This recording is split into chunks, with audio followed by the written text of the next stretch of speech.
When it comes to learning, I think that there are no other better habits to have than being a lifelong learner. And so let's talk about what it kind of means to have a habit, maintain a habit, and just kind of the habit process here really quick and how it applies to learning. So there are three kind of parts to a habit. The first part is having a trigger. Now, when you begin to build a habit, there's always going to be a trigger, right? Something that kind of gets you started on building the habit. Let's use brushing your teeth for an example. Let's say that that's going to be a new habit that you want to build at a young age, because when you have that habit, you're going to take care of your teeth. Your teeth, allow you to eat food, and it's just a very, very important part of your body. So the trigger may be every single time that you walk into the bathroom in the morning, the first thing that you do is you go to pick up the toothbrush. So your first part, the first trigger is bathroom in the morning means that I start to brush my teeth. Okay, so that's the first part. The second part is once you have established a trigger, you're then going to go into a routine. So you walk into the bathroom in the morning, boom, that triggers you to have an understanding and learn that you now have to brush your teeth. So then you go into a routine, right? Your routine is, well, I'm going to pick up the toothbrush, I'm going to put some toothpaste on the toothbrush, and I'm going to begin brushing my teeth, right? And maybe you sing the ABCs or whatever your routine is for brushing your teeth that day.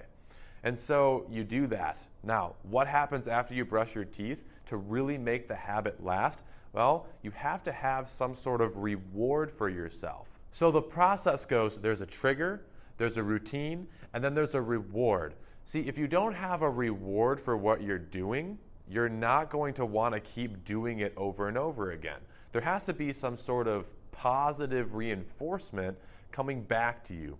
So your reward could be, well, if I brush my teeth in the morning, then for breakfast I can have a piece of chocolate, right? Or I could have something sweet, okay? So that's kind of how the habit process works. Now, why is this important to understand when it comes to learning?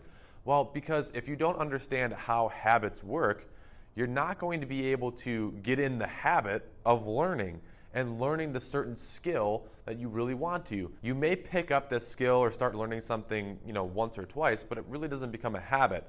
And so you have to ask yourself, am I really going to be able to learn something at a high level if I just do it once or twice? Well, the answer is probably not. And so you must make a habit of learning, and you must make a habit of learning the new skill that you want to learn. That's why this lecture is so powerful, and that's why this lecture is so important for you to understand. Okay, so you go out there now, you pick something you want to learn, you first have to have a trigger. What is going to trigger you to start learning this subject, right? Maybe it's a book. So every single time that you see a book that you're learning on, let's say woodshop, you see the woodshop book, you open the book, that triggers you to start learning. You then go into a routine. Say your routine is to read 10 pages of that book every day until you finish the book and you're a woodshop master. Okay, so then you have your trigger, you then have your routine, and then your reward is after you read your 10 pages, you can watch an hour of TV and wind down for the rest of the day. That's the reward for yourself for doing your learning. And the more that you do this, what it does is it forms this positive reinforcement loop, and it gets you to want to stay motivated, keep doing the habit, and keep learning.